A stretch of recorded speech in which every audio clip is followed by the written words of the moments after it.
నిజంగా ఇది చంద్రబాబు నాయుడు గారు ఆయనేమి ముఖ్యమంత్రిగా ఈ రాష్ట్రానికి శాశ్వతంగా ముఖ్యమంత్రిగా ఉండడు. ఈరోజు ఆయన పోతారు, రేపు ఇంకొకరు వస్తారు.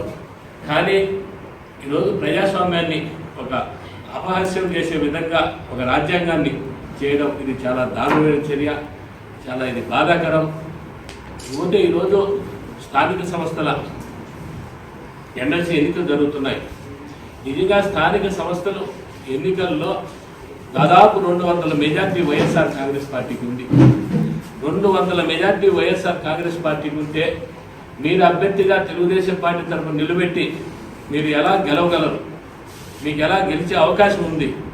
కానీ ఈరోజు మీరు అభ్యర్థిని నిలిపారు.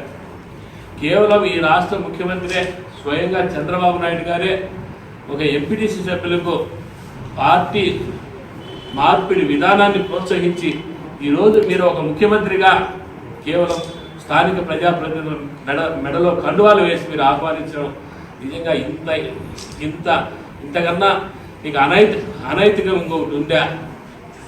ఈరోజు కేవలం మీరు దోచుకున్న సొమ్ముతో ఈరోజు శాసనసభ్యులు మీరు